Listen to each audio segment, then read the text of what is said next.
Hai, saya Deidra. Semestinya anda tertanya-tanya bagaimana caranya memilih peguam yang tepat untuk menguruskan urusan jual beli rumah anda, bukan? Biar saya bantu anda. 4 tips memilih peguam hartanah. Tips 1. Masa memilih peguam. Masa terbaik untuk melantik peguam adalah selepas anda berhubung dengan peguam tersebut. Peguam akan memberi sedikit penerangan asas berkaitan proses dan apa yang perlu anda lakukan.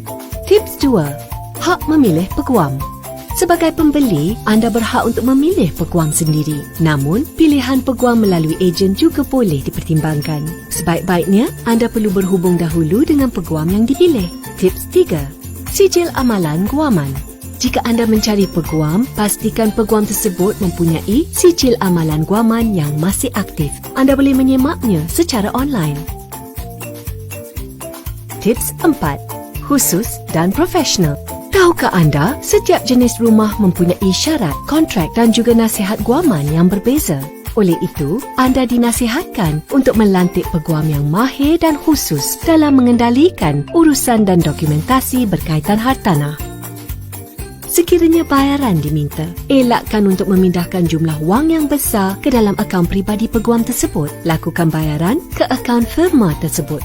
Semoga 4 tips ini dapat membantu anda dalam mencari peguam yang tepat untuk urusan jual beli hartanah. Hai! Baiklah, kita jumpa lagi.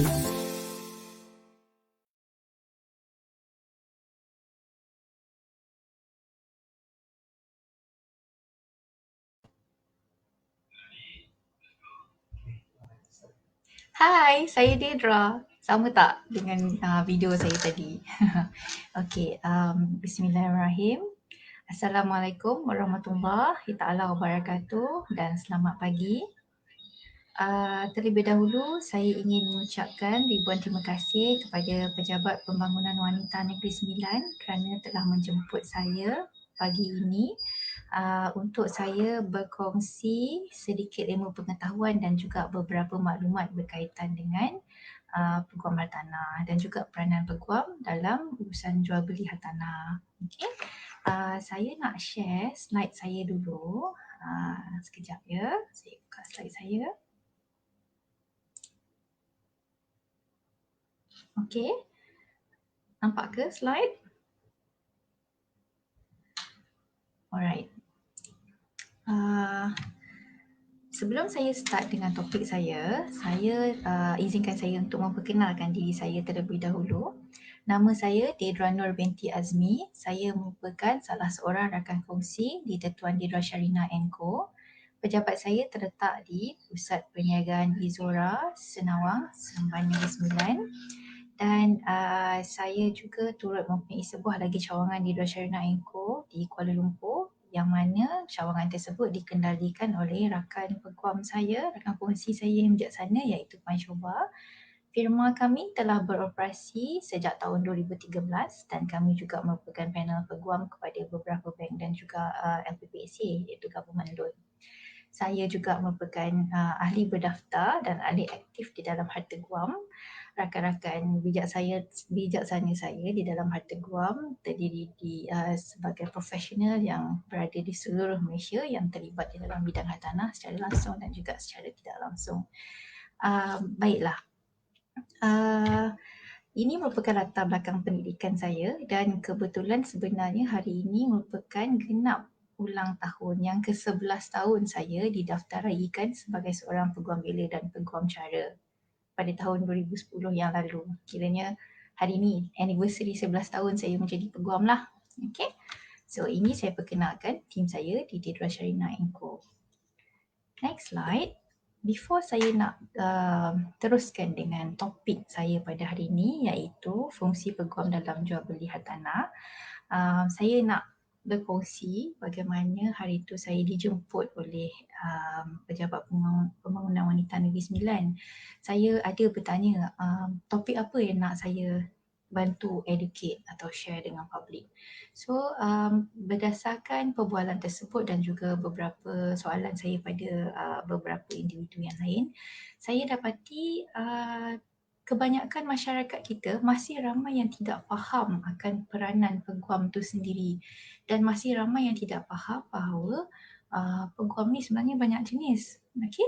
So hari ni saya bentangkan ada 5 jenis peguam yang biasa kita dengar lah.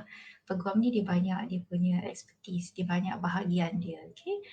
Jadi yang ni antara yang biasa dan favourite. So yang pertama adalah peguam conveyancing iaitu peguam hartanah. Yang keduanya peguam korporat, ketiga peguam syariah, keempat peguam litigasi jenayah dan yang kelima adalah peguam litigasi sivil. Okay, so nanti saya akan terangkan hari ini topik saya hanyalah berkenaan dengan apa yang saya buat, apa yang saya faham, apa yang saya mahir adalah bahagian peguam conveyancing iaitu peguam hartanah. Okey, saya dah bagi tahu contoh jenis-jenis peguam kan, so you tahu jenis apa peguam yang you nak cari. Nanti bagaimana pula hendak mencari peguam yang betul dan berdaftar. Okey, saya bagi yang random je, yang biasa orang-orang kita selalu buat. Ada 3 cara yang favourite. Yang pertama akan bertanya pada kawan-kawan dan saudara mara. Biasanya bila kita nak jual beli rumah, kita tak tahu mana peguam yang kita nak lantik ataupun ialah mungkin tak berada di kalangan para peguam ni, jadi semua peguam anda rasa sama. Jadi bila nak beli rumah, mungkin akan tanyalah kawan-kawan saudara mara, mungkin tanya kawan baik anda, tanya Alina, contoh nama kawan ni Alina. Alin, hari tu beli rumah pakai lawyer mana so bila kawan ni share, tanyalah okey ke tak okey, dia senang tak nak dihubungi, office dia kat mana. Bila kawan recommend, kita akan lebih percaya kepada kawan kita tu sendiri, betul kan? Okey. Cara kedua adalah melalui rujukan dalam talian. Sekarang ni semua maklumat ada di hujung jari anda. Jadi senang je buka telefon tu, tengok, baca Google review lawyer ni, elok ke tak elok Google review dia, macam mana orang dia, tengok Facebook. Kita kan banyak jabatan netizen, mungkin anda sendiri pun pernah terlibat dalam jabatan netizen tersebut. So bukalah, tengok Facebook, tengok Instagram, Twitter, Clubhouse, apa-apa cara pun untuk anda kenal pasti sama ada peguam yang anda nak lantik tu adalah seorang peguam yang betul atau tidak. Okay, kenapa saya mention peguam yang betul atau tidak? Kerana sekejap lagi kita akan kupas beberapa isu atau beberapa keadaan di mana individu-individu ini yang hendak membeli hartanah seperti rumah atau tanah, mereka simply bagi duit je pada orang, RM20,000, RM50,000, RM100,000, bagi je macam tu, duit hilang, tanah tak dapat. Okay, cara ketiga. Kita pergi pada Malaysian Bar punya website. Ada yang panggil Malaysian Bar, ada yang panggil Majlis Peguam, ada yang panggil Bar Council. Apa tu Malaysian Bar tu? Ia adalah badan berdaftar yang menyelia peguam-peguam di Malaysia dan peguam perlu ada lesen berdaftar dengan Majlis Peguam untuk membolehkan peguam tersebut beramal secara sah. Alright? So, hari ini topik kita adalah peguam conveyancing punya part. Peguam conveyancing atau lebih dikenali sebagai peguam hartanah. Apa tu peguam conveyancing, peguam hartanah ni? Peguam yang mengendalikan sebarang urusan berkaitan hartanah yang melibatkan harta individu yang masih hidup dan atau harta individu yang telah meninggal dunia. Selalu orang sebut harta pusaka lah, ya. Okey, apa harta-harta yang terlibat tu? Kebiasaannya adalah rumah, rumah yang kosong, rumah yang ada orang duduk, rumah yang disewakan. Sama juga dengan tanah yang kosong, tanah yang ada rumah orang lain yang buat, rumah tuan tanah tu sendiri yang buat, anak-anak nak. Lepas tu kilang, dah pula kilang, anak-anak beranak ramai, kilang ni siapa punya? Itu adalah untuk pembahagian, maksud saya nak pindah milikkan kepada nama siapa. Okey, itu bahagian peguam conveyancing. Apa tu maksud conveyancing? Tak usah susah-susah baca kamus. Saya dah dapatkan untuk anda kat sini. Ini adalah maksud conveyancing, urusan perpindahan hak milik tanah berdasarkan kamus Dwi Bahasa Oxford Fajar. Okey? Inilah dia. Ni betul-betul daripada kamus ni. Saya ambil gambar je nak cepat. So kita letakkan yang macam ni sajalah ya. Okey. Jadi bila kita buat sesuatu perkara tu, kita ada kitab kita. So peguam hartanah, peguam conveyancing ni, kita berpandukan kepada kitab kita jantung kita adalah Kanun Tanah Negara 1965. Memang ada akta-akta lain yang kita gunakan, tapi ini adalah mainnya, ya. Urusan-urusan tanah di Malaysia adalah ditadbir dan berpandukan pada Kanun Tanah Negara 1965. Kalau misalnya ikutlah margin kan masa sebelum-sebelum lockdown tu kan cucu ingat zaman-zaman kita boleh pergi JJ kan, kita boleh pergi popular, bawa anak-anak pergi popular, pergilah masuk MPH, lepas tu loket belakang tu tiba-tiba kita nampak ada buku color-color kat belakang tu kan. Macam ni Roman ni kan antara tu kan. Macam ni ada merah, biru, hitam. Hitam tak ada. Hijau, kuning. Inilah akta-akta yang biasanya peguam gunakan. Okay. Alright. Now kita pergi pula. Kenapa biasanya orang-orang ada yang takut untuk cari peguam. Ada yang takut untuk gunakan khidmat peguam. Kenapa? Okay. Ni yang jawapan biasalah. Takut ditipu peguam, peguam bawa lari duit, tak percaya peguam. Okey, memang ada insiden-insiden terpencil lah, janganlah sebab nila setitik rosak susu sebelanga kan. Jadi mungkin ada peguam yang bawa lari duit, mungkin ada orang tu dia bagi duit kat peguam tapi orang tu lari, tapi sebenarnya dia tak tahu orang tu bukan peguam, dia bagi saja duit kat orang tu. Mungkin pengalaman tersebut. Okey. Keduanya, harga yuran guaman yang dikhawatiri mahal. Kenapa saya mention dikhawatiri? Sebab biasanya bila dikhawatiri ni sebab kebiasaannya mereka tak faham kenapa bil tu mahal. Beli rumah pun dah ratus-ratus ribu. Takkan bayar peguam ratus-ratus je.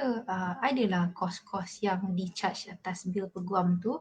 Tapi cuba jumpa balik peguam tu. Tanya dia, kenapa bil tu macam tu? Kenapa charge ni macam ni? Nanti peguam tu akan bagi tahulah. Nak daftar pejabat tanah berapa banyak. Lepas tu nak bayar KSTM duty berapa banyak. Kan? Orang ingat tu masuk kocek peguam. Bukan. Tu semua kena ada bayaran-bayaran yang perlu dilakukan. Okey. Dan yang ketiga, berfikir mampu lakukan sendiri tanpa menggunakan khidmat peguam. Atau salah pakai peguam lah, kita operate sendiri, pejabat tanah kita buat sendiri yang khabar macam tu kan. Ada orang nak buat macam tu. Minta maaf lah bercerabih dan Negeri Sembilan sikit. Saya pun memang orang Negeri Sembilan. Okay. So, fungsi peguam dalam jual beli hartanah. Ini tajuk kita hari ni. Dah faham ya? Saya terangkan tadi jenis peguam, macam mana nak cari peguam, apa function peguam. So bila nak buat jual beli hartanah, carilah peguam konvensi, iaitu peguam hartanah. Okey. Boleh tak kita buat 20 minit je kita stop. Saya bagi satu soalan. Kalau ada yang nak tanya soalan nanti boleh type kat ruangan komen.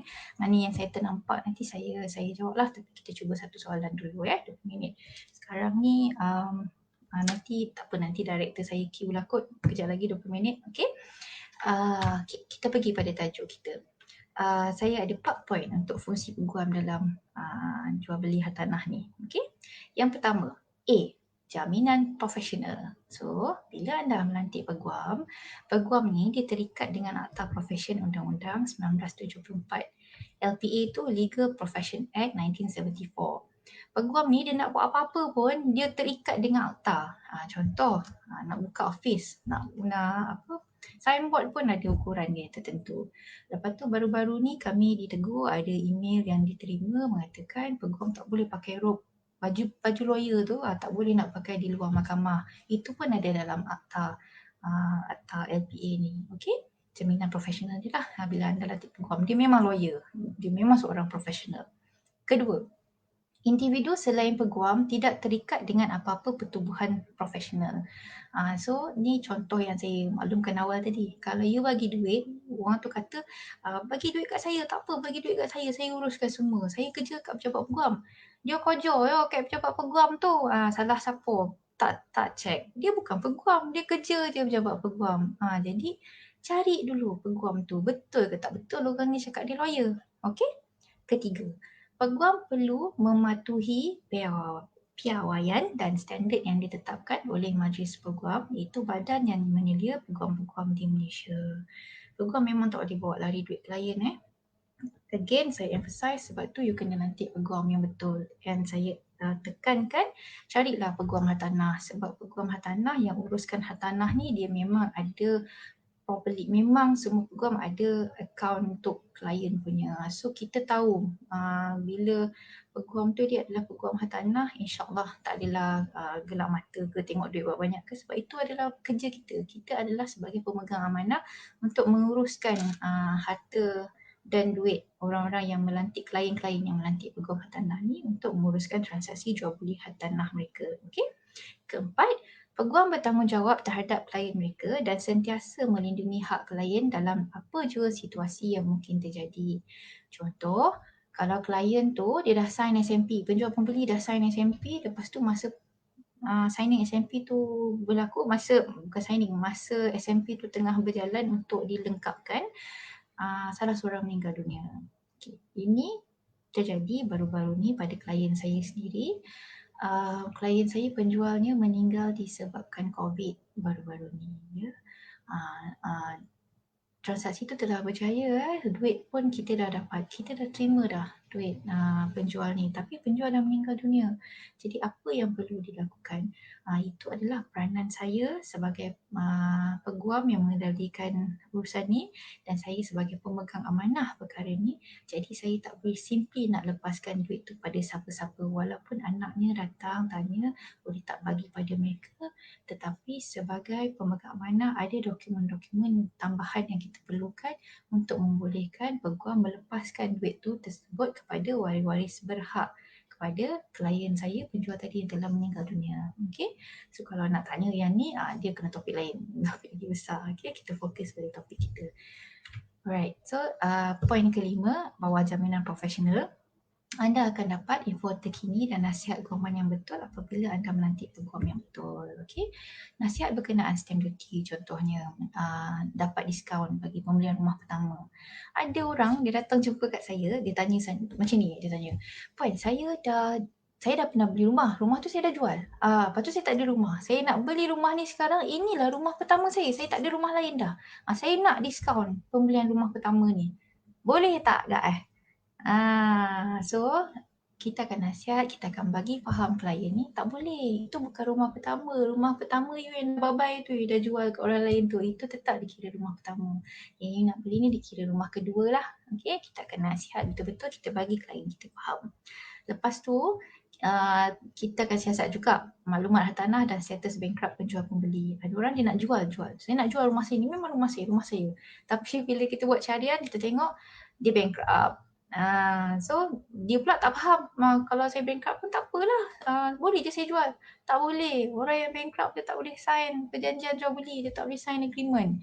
So apa cara dia? Boleh dia nak jual, tapi apa cara dia? Dari situ peguam akan buat perkara yang sebaiknya, kita akan nasihat klien dan kalau dia setuju, kita akan proceed lah untuk transaksi yang seterusnya. Okay? Dan elakkan berlaku penipuan terhadap penjual dan pembeli. Contoh paling simple, duit dah bagi, tanah tak dapat. Kalau tak lantik peguam, tajuk kita fungsi peguam dalam jual beli hartanah. Kalau you tak lantik peguam, you bagi je duit buta-buta ke orang lain, bagi je RM50,000, RM100,000. Confident ni, bagi ke orang RM50,000, RM100,000 boleh.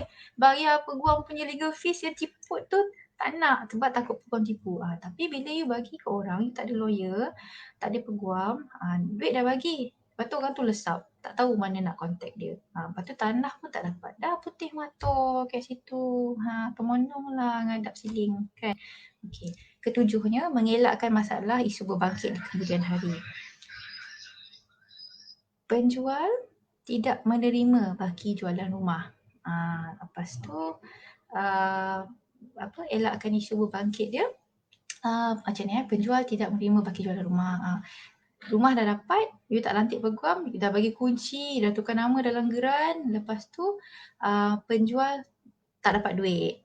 Tapi property dah serah. Okay?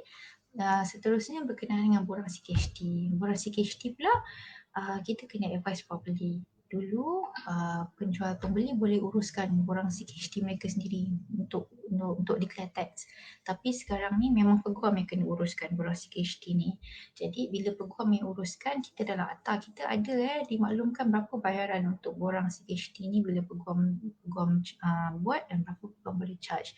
So tanggungjawab peguam adalah untuk menghantar borang CKHT penjual pembeli kepada cawangan LHDN penjual dan juga cawangan LHDN pembeli. So benda tu kalau diuruskan dengan sebaiknya sekarang, kemudian hari ia tidak akan menjadi perkara berbangkit.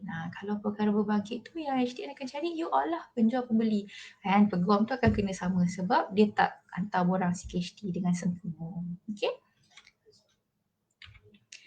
Soalan sekejap lagi saya habiskan B dulu. Satu-satu ni je dulu. Okay, standby. Lepas ni kita akan bagi satu soalan untuk saya jawab.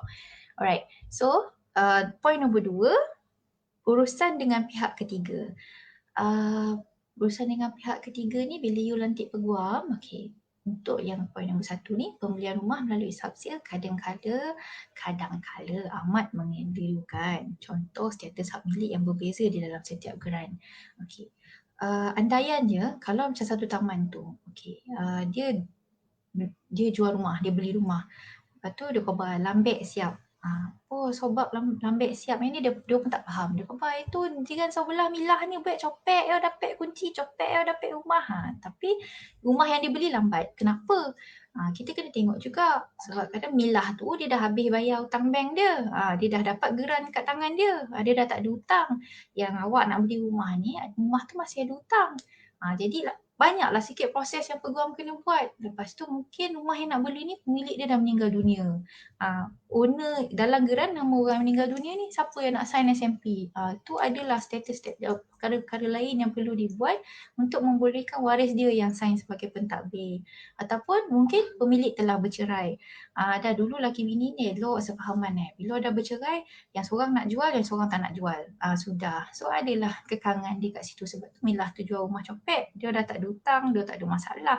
Yang rumah yang awak nak beli ni ada masalah. Sebab tu subsil ni kadang-kadang mengelirukan, tetapi adanya peguam yang mahir, peguam hartanah, peguam konvensi yang mahir, dia akan advice dan dia akan kadang-kadang peguam ni memainkan peranan menjadi orang tengah lah untuk berbincang dan cuba memujuk pihak-pihak untuk smooth sailing of the transaction. Okay.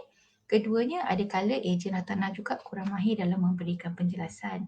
Tak semua ada ejen hartanah yang dia bagus sangat, dia mahir sangat, dia punya expertise, dia boleh explain tu macam lawyer. Ada. Tapi kadang-kadang ejen-ejen yang maksud saya ni ejen yang baru atau ejen yang kurang mahir dalam penyampaian maklumat dia.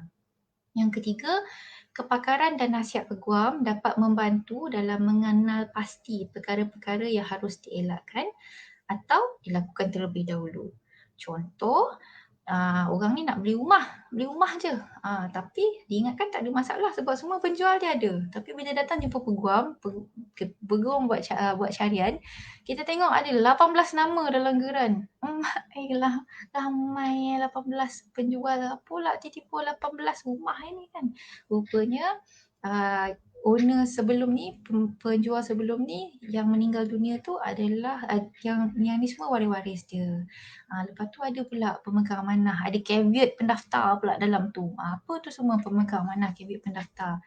Jadi itu yang peguam kena kenal pasti dulu dan nasihat pembeli apa cara untuk dia beli rumah ni, dan apa perjalanan prosedurnya dan juga berapa anggaran tempoh masa yang dia akan dapat rumah tu.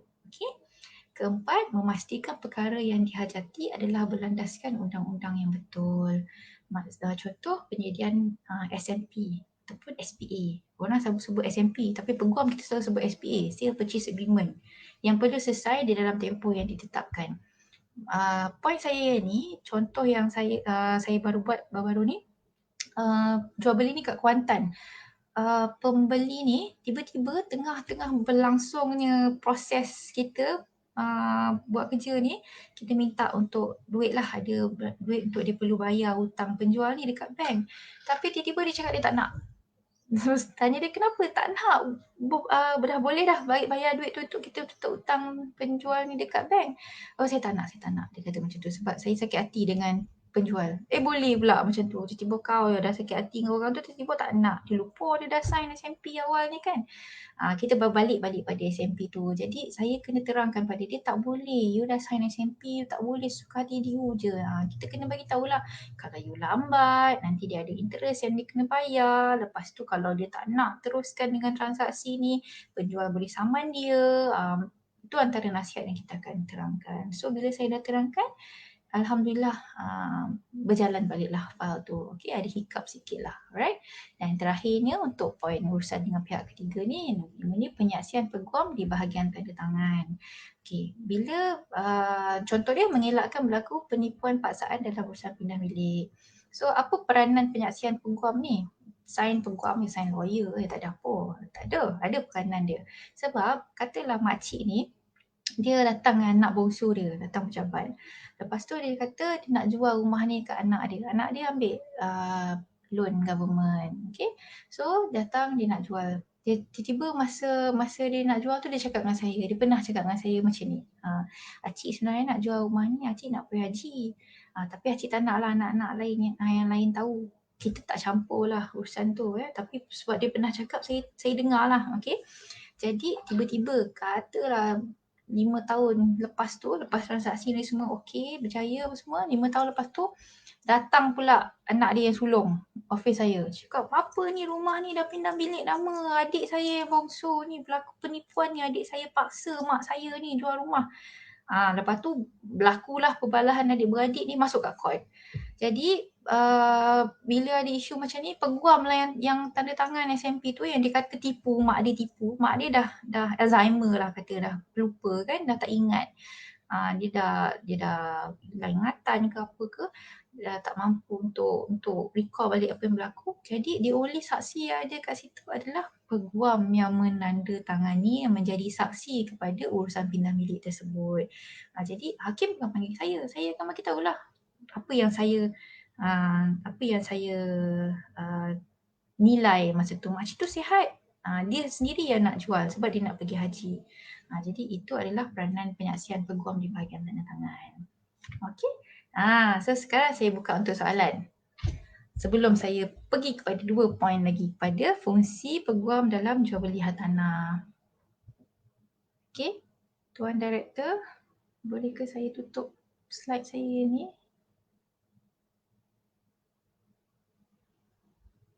Boleh.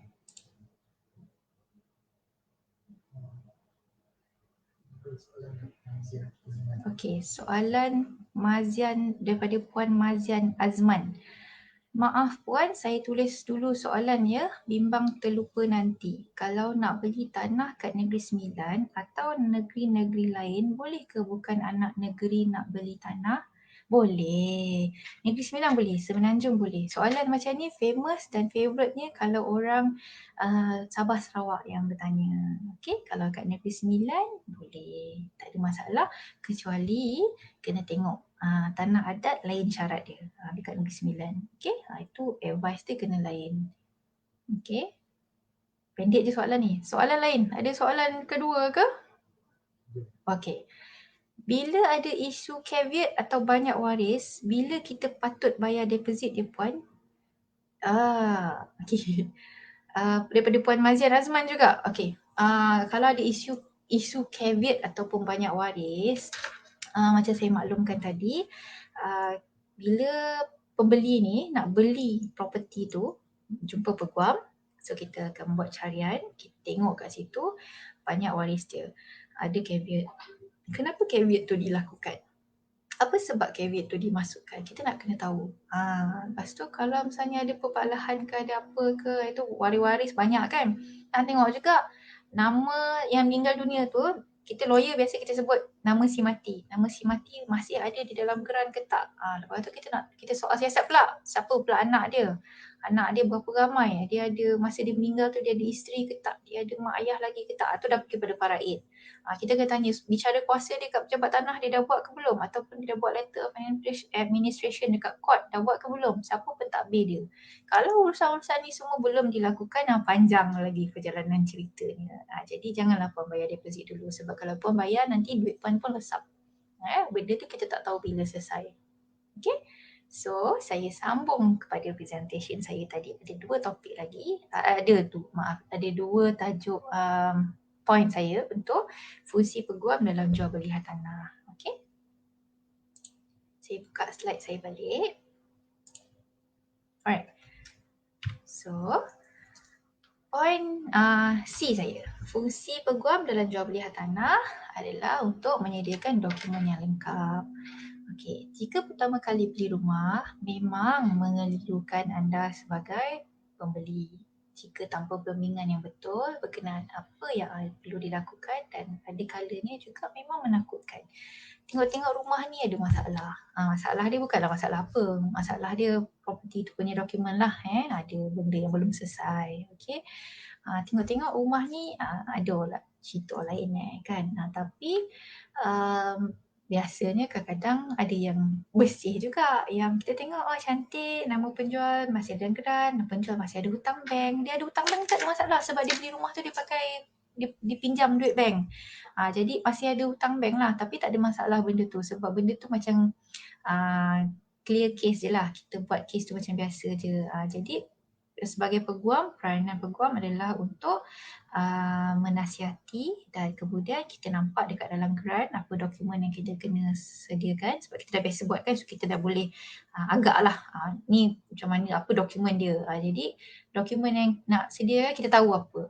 Okay. So peguam berperanan juga dalam memberikan jaminan bahawa transaksi yang akan dilakukan adalah teratur, selamat dan tidak membimbangkan, serta memastikan dokumen yang disediakan adalah lengkap dan tiada yang tercicir. Lawyer ni dia ada checklist dia. Kalau you pergi kat pejabat peguam, kadang-kadang ada lawyer yang dia one man show, dia buat semua benda. Dia lah lawyer, dia lah clerk, dia lah yang kat telefon, dia lah yang photostat, dia lah yang buka pintu. Ada setengah lawyer macam tu. Ada setengah lawyer dia besar. So dia ada staff dia ada person in charge untuk file-file dia yang tertentu. Janganlah rasa bukan lawyer tu yang buat, lawyer ni tak bagus. Bukan, dia ada team dia. So team-team ni diorang dah ada cara kerja diorang. So kadang dia dah ada checklist, dia tahulah dokumen apa dia nak sediakan. Jadi sebelum dihubungi anda, penjual dan pembeli, untuk datang office untuk sign SMP tu, perjanjian jual beli tu, dokumen semua dah lengkap dah. Dokumen bukan 1-2 line je, dokumen kadang tebal. Okay. Jadi yang poin ketiga, jika lambat pembeli bertindak, rumah tersebut mungkin akan disambar oleh pembeli yang lain, atau penjual akan naikkan harga menjadi lebih tinggi. Buatnya tiba-tiba dia setuju nak bagi 20,000 diskaun. Lepas tu tiba-tiba dah tidur malam dia mimpi pula ada orang tak pisau kat dia. Jangan jual, jangan kurang bagi diskaun 20,000. Banyak sangat ni. Dia nak naikkan balik. Sebelum dia mimpi macam tu, jumpa peguam untuk peguam sediakan SMP cepat. Bila kita dah sign SMP, biasanya harga tu dah tak boleh nak berubah lah. Ya? Okay. So, yang seterusnya, peranan peguam dalam jual beli hartanah adalah melakukan prosedur yang betul. Kebiasaannya, penjual pembeli tidak membaca SMP dengan teliti atau tidak faham apa yang ditandatangani. Okey, soalan yang lazim lah orang tanya. Tengah jalan, tengah file, tengah bergerak ni, tengah jalan, belum sempurna lagi. Dia telefon office. Bila saya boleh dapat kunci? Bila saya boleh masuk rumah ni? Dia akan tanya soalan favourite macam tu. Sedangkan masa kita explain, tapi alhamdulillah klien saya faham lah, sebab kita betul-betul tekankan pada mereka bila you boleh masuk rumah. Bila orang sign SPA tu, diorang sign je. Biasa kita tengok diorang sign je. Tapi menjadi tanggungjawab peguam tu sendiri sebenarnya untuk explain apa yang dia sign. Paragraf ni cakap apa, paragraf tu cakap apa. Okay, kita bagi highlight mana yang penting tu. Ya. Peguam juga memainkan peranan untuk memberikan penjelasan yang sebaiknya kepada penjual pembeli lah. Tak semua istilah di dalam SPA dan loan agreement mudah difahami. Kemudian you tanya je pada peguam berkaitan apa sahaja yang mengelirukan sebelum menurunkan tanda tangan terhadap dokumen yang ada di depan mata. So yang cakap, itu saya sign je. Saya tak tahu pun saya sign apa. Jangan. Tanya je. You dah ada lawyer, you tanya je lawyer you. Okay? Kemudian, memastikan setiap transaksi pindah milik dan atau turun milik dilakukan melalui jalan yang betul. Kenapa ada pindah milik dengan turun milik? Okay. Pindah milik bila jual beli. Nak senang faham je lah. Pindah milik jual beli, turun milik ni bila berlaku kematian, bapa turunkan kepada isteri, turun kepada anak. Okay. So, prosedur yang betul je so that peguam akan buat so tidak berlaku penipuan tantangan dan so on. Kemudian menjaga kepentingan kedua-dua pihak secara adil dan saksama, menjimatkan masa dan mengurangkan kos. Okey, yang ni pula borang pindah milik perlu ditandatangani di hadapan penolong pegawai daerah di pejabat tanah yang berkenaan. So, biasa kalau properti tu ada konsen, perlu mendapatkan kebenaran untuk pindah milik ataupun menggadai. Sebelum nak sign depan ADO, konsen tu kena ada. So, kita kena provide lah this information to client. Kalau buat sendiri, dah pergi ke sana, ADO minta pula mana CTC geran, mana carian rasmi, mana adalah mana SMP. Okay, kita akan terus bagi je dokumen yang lengkap. Okay. So, peguam convincing ni, tadi saya dah baca habis kan, okay, peranan convincing, fungsi peguam convincing, peguam hartanah ni. Okay. Sebenarnya peguam hartanah ni ada, bila berlaku jual beli tu ada 3. Peguam penjual yang mewakili penjual, peguam pembeli yang mewakili pembeli. So, dua-dua peguam ni akan buat SMP agreement, SPA agreement, sale and purchase agreement. Okay. Kemudian bila pembeli buat loan dengan bank ataupun dengan PPSA, peguam, kita panggil peguam pinjaman pembiayaan perumahan. Panjang kan? Peguam loan. Itu peguam loan. Okay. So, peguam loan ni dijaga interest bank. Orang yang keluarkan duit tu. Bank. PPSA yang keluarkan duit tu. Okay. So, nanti 3 lawyer ni akan berkait lah. Dia akan buat kerja. Mula lawyer ni bagi kat lawyer ni dokumen. Lepas tu lawyer ni bagi kat dokumen kat lawyer ni pula. Lawyer ni uruskan dengan bank dia. Macam tu lah perjalanan dia. So, nampak macam mudah tapi saya tak boleh nak explain benda tu technical. Okay, nanti anda pening, baik anda jadi lawyer. So tak apa, tak payah pening, nantilah peguam hartanah untuk peguam hartanah tu yang uruskan benda-benda yang pening tu.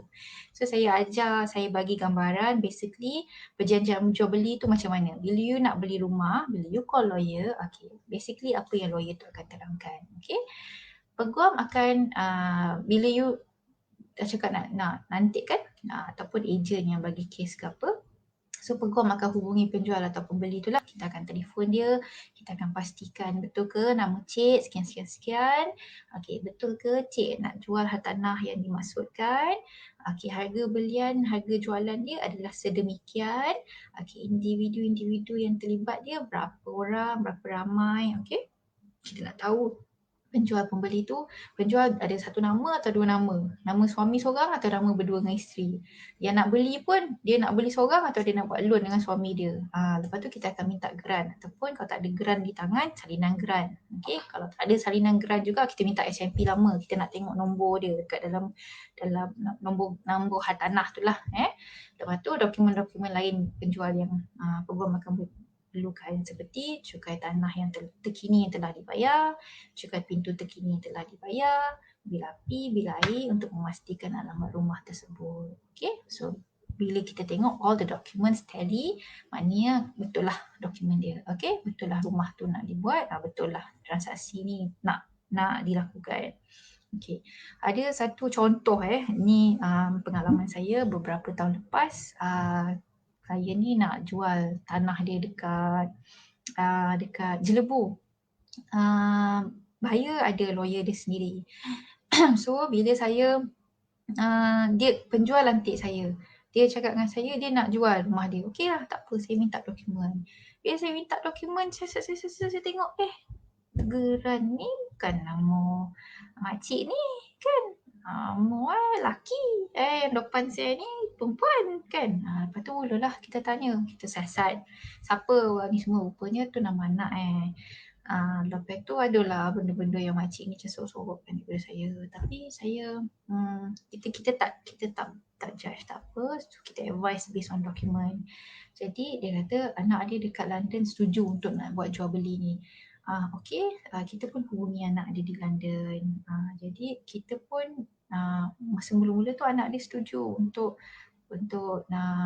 nak tengok dokumen dulu, kata dia. Okay, kita prepare, kita hantar. Bila dokumen dah sampai London, anak dia tak nak jual. Lepas tu tiba menghilangkan diri. Jadinya macam manalah makcik ni, dia kata dia owner tapi dia nak jual property tu. Jadi saya terpaksa maklumkan kepada pembeli yang owner berada di London, owner tak nak teruskan dengan transaksi. Okay. So tugas penjual tu adalah untuk tugas peguam adalah untuk memastikan yang transaksi itu dan individu-individu yang terlibat serta hartanah yang dimasukkan adalah genuine. Okay, betul, memang nak jual beli. Okay, bila dah setuju penjual pembeli nak buka file, peguam akan minta bayaran untuk buka file. Ini kena kenapa peguam nak minta bayaran buka file? Buat je lah, nanti saya datang lah sign. Tak boleh macam tu. Okay, sebab kita peguam, kita nak buat carian dulu. So kita nak tengok transaksi ni dulu, betul ke tak, macam London tadi.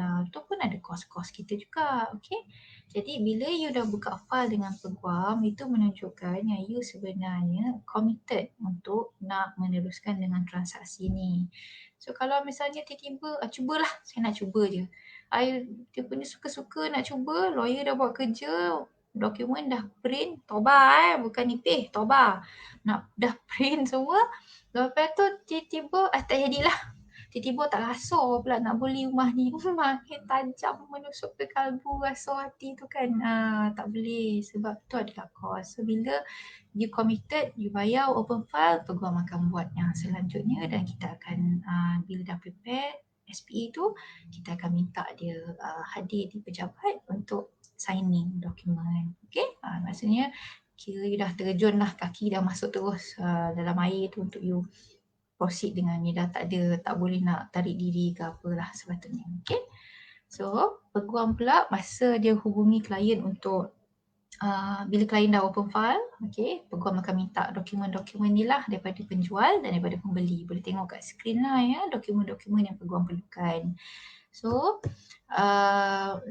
nombor 4-nya, kemudian peguam akan buat carian untuk memastikan status hartanah yang dimasukkan. Ini yang maksud saya tadi, peguam bila buat carian, dia akan siasat. Macam polis lah, dia siasat. Dia akan pastikan penjual ni bukan seorang yang bankrupt. Dia kena buat bankruptcy search. Bankruptcy search tu pun kena bayar. Tu pun cost. Okay? Memastikan penjual bukan seorang yang bankrupt. Orang yang bankrupt, dia tak boleh enter into agreement. Dia tak boleh sign agreement, tak valid. Tapi dia boleh jual lah. Apa cara dia? Ada yang kita peguam kena raih pada insolvency, kena dapatkan kebenaran, kena dapatkan, ada benda-benda yang peguam kena buat.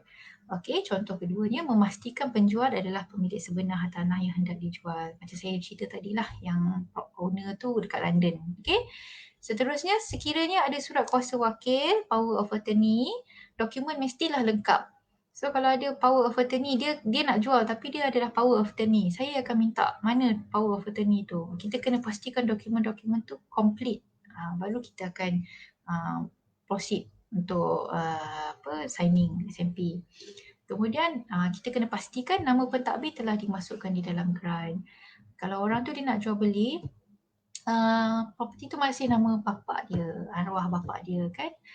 So tak boleh, kena uruskan dulu sampai pentadbiran harta tu. Saka tu kena buat dulu. Okay? Dan masukkan nama pentadbir dalam grant, dapatkan pula order for sale. Dah dapat order for sale, baru boleh sign perjanjian jual beli. Okay? Banyak ada step dia. So kita akan guide satu-satu. Lepas tu dah ada ni semua, baru peguam akan sediakan SMP, SPA dan dokumen-dokumen lain yang berkaitan. Contoh dia, ni antaranya lah dapatkan surat-surat kebenaran, mohon konsen, dapatkan penyata baki hutang daripada bank penjual, bayar hutang penjual, melepaskan gadaian bank penjual, daftar dokumen atas pemegang gadaian yang baru dan sebagainya. Benda-benda tu taktikal lah, boring lah kalau saya cakap pasal benda ni kan. Ni memang kerja lawyer lah, lantik je lawyer, biar lawyer selesaikan semua. Okay? Okey, dah habis yang tengah tu, yang apa yang banyak sangat urusan tengah tu, kemudian lawyer akan cakap, "Okey, nanti saya nak advice bank ni untuk keluarkan, saya akan keluarkan advice letter kat bank." Apa tu advice letter? Advice letter ni lah paling seronok lah kita nak buat, tapi tanggungjawab dia besar. Sebab kita kena, peguam tu kena keluarkan advice letter kepada bank pembiaya untuk melepaskan bayaran baki pinjaman perumahan kepada peguam pembeli atau peguam loan sebagai pemegang amanah. Maknanya buyer tu punya loan tu nak bayar pada penjual lah. Itulah yang terakhirnya. Okay.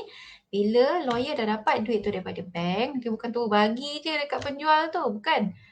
Lawyer dah ada kerja dulu. Dia kena buat semakan bayaran. Peguam penjual dan peguam pembeli akan semak dan kira segala bayaran-bayaran pasti yang telah dibayar oleh penjual. Okay. Cukai pintu, cukai tanah, setahun tu. Kata penjual dah bayar setahun. Dia kan kira lah daripada tarikh penjual dah bayar tu, ni penjual punya bayaran. Dia dah bayar ni kan, pulangkan balik bayaran ni kat dia. Benda-benda macam tu contoh. Lepas tu kita kena minta bil api, bil air. Kita kena pastikan bil api, bil air tu kosong. Tak boleh kan, kau tak sabar kan. Bila lawyer ni nak bagi duit ni, dia perap je duit saya kan. Tak, bukan perap. Dia nak pastikan yang selamat urusan tu selesai dengan sempurna. Okay. Alright, serahan duit kepada penjual. Bila dah selesai kira-kira tu, serahan duit kepada penjual. Tapi penjual kena bagi kunci dulu lah. Peguam pegang kunci. Dia datang bagi kunci, peguam bagi dia cek untuk duit dia. Bank pembiaya lepaskan wang pada peguam lepaskan bayaran kepada penjual setelah segala bayaran pasti yang telah disemak dan dibayar. Okay? So kunci tu dekat lawyer. Lawyer kan pemegang amanah, duit dah dapat, kunci, geran semua dan nama pembeli. So pembeli datanglah ambil kunci, ting. Buatlah macam tu, saya dah beli rumah kan. Kunci diserahkan kepada pembeli. Okay? So apa kaitan peguam dan juga perjanjian pembiayaan perumahan? Ada orang dia nak beli, macam awal tadi kita cakap dia tak nak lantik peguam. Tak boleh diurus sendiri tanpa peguam. Bank memang tak mahu berurusan jika tidak menggunakan khidmat peguam sebab duit tu besar amount dia. Dia tak boleh lah simply nak bagi kat you. Nanti siapa yang nak jadi pemegang amanah?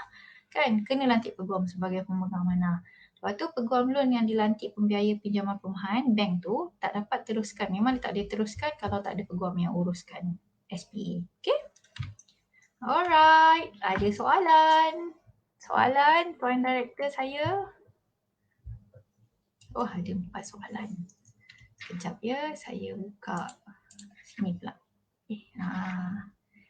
Soalan saya mana Tuan Director? Okay. Faisha Hussein. Puan, pada pandangan Puan, adakah sebaiknya pembeli dan penjual melantik peguam yang sama atau lantik peguam sendiri-sendiri bagi tujuan SPA? Lantiklah peguam sendiri-sendiri. Okey? Janganlah kedekut. Kadang-kadang penjual ni dia nak menumpang lawyer pembeli sebab murah. Jangan. Nantilah peguam sendiri-sendiri sebab peguam tu akan menjaga interes anda sebagai penjual dan pembeli. Okey? Tapi ada je yang nanti sama tapi kita tak galakkan. Okey? Seterusnya. Ragavan Anamalai, Mr. Ragavan. Puan, bagaimana prosedur untuk sign SAP semasa lockdown sekarang? Bukan SAP, Mr. Ragavan. SPA. SNP. Sale Purchase Agreement. Okay. Prosedur untuk sign. Sekarang lockdown tak boleh sign. Kita peguam hartanah ni seronok duduk rumah sebenarnya sebab kita tak boleh nak buat apa-apa. Because kita menghormati keputusan kerajaan untuk lockdown dan memang kita tak boleh nak sign dekat dekat video ke apa macam tu. Sebab apa kita tak boleh sign sebab let's say lah kita buat video conference. I don't know who is behind you. So maybe kalau ada orang acukan pistol ke kan, lepas tu orang tu got ke belakang you, I tak tahu you are under duress ke apa ke untuk sign the agreement. So benda tu tak boleh buat.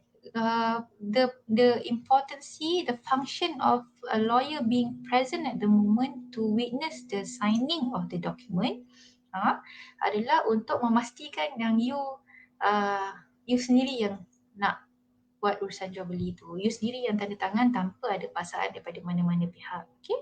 So kita kena tunggu lockdown lah. Apa-apa pun kita kena tunggu lepas lockdown ni. Alright? So next question. Puan Mazian Azman.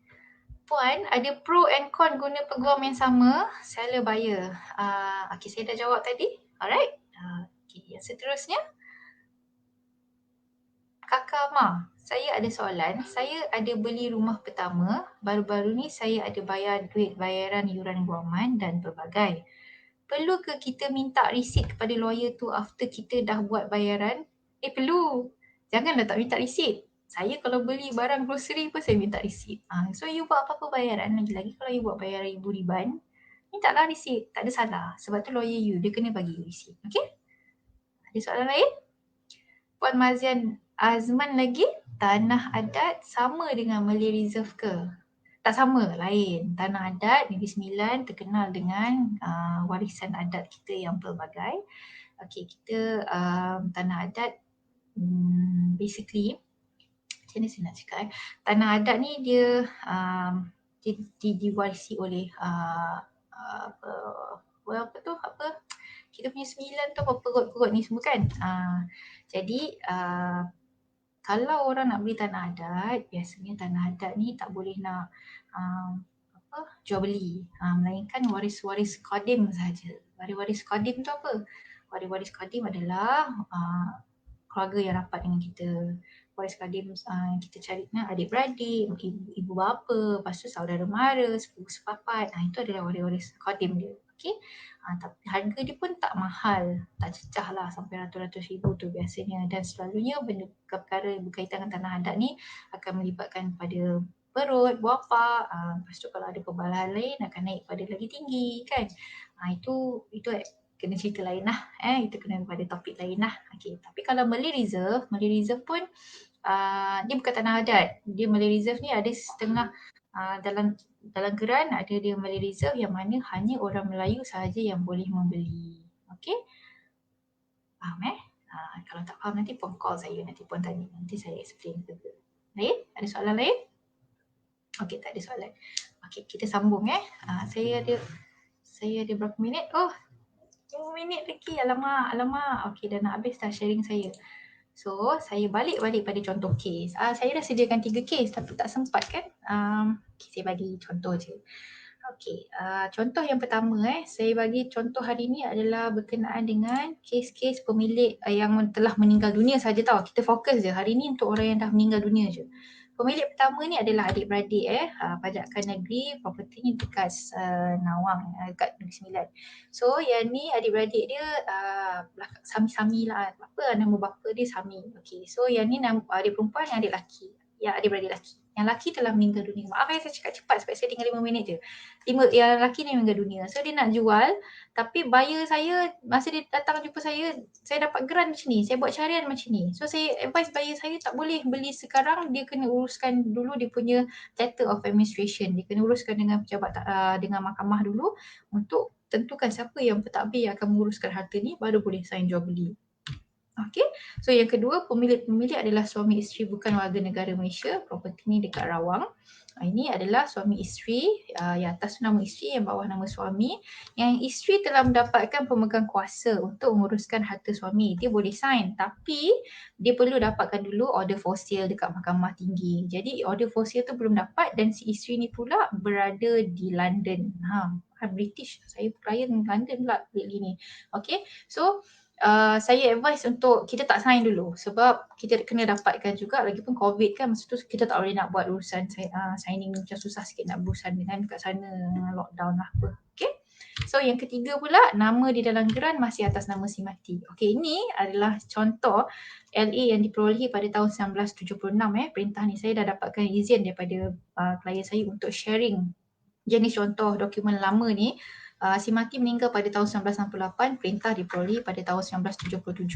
Jadi ini adalah senarai harta dia banyak kat sini. Okey, kita uruskan. Bila dia nak menjual, nama pentadbir ada 2 sebab property ni more than 1 million.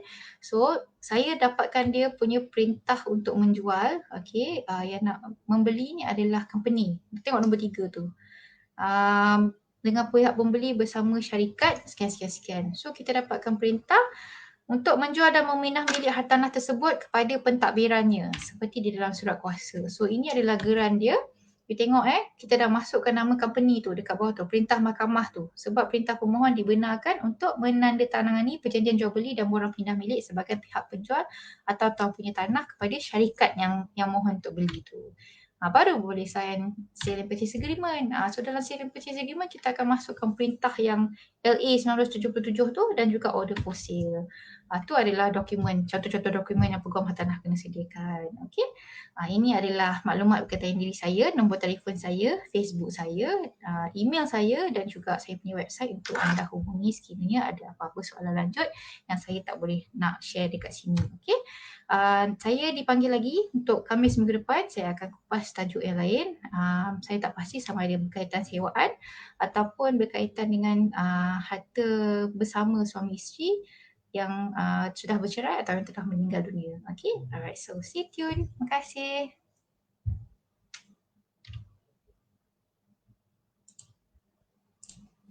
Hai, saya Deidra.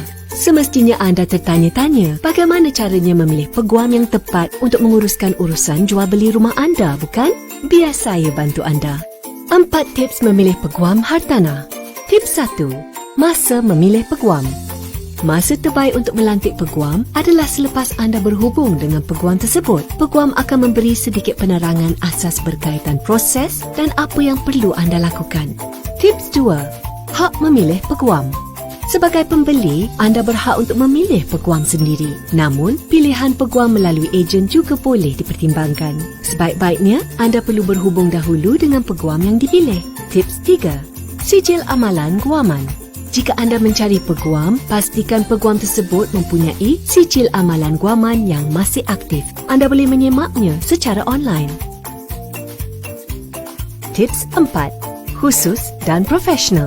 Tahukah anda, setiap jenis rumah mempunyai syarat, kontrak dan juga nasihat guaman yang berbeza. Oleh itu, anda dinasihatkan untuk melantik peguam yang mahir dan khusus dalam mengendalikan urusan dan dokumentasi berkaitan hartanah. Sekiranya bayaran diminta, elakkan untuk memindahkan jumlah wang yang besar ke dalam akaun peribadi peguam tersebut. Lakukan bayaran ke akaun firma tersebut. Semoga 4 tips ini dapat membantu anda dalam mencari peguam yang tepat untuk urusan jual beli hartanah. Hai! Baiklah, kita jumpa lagi.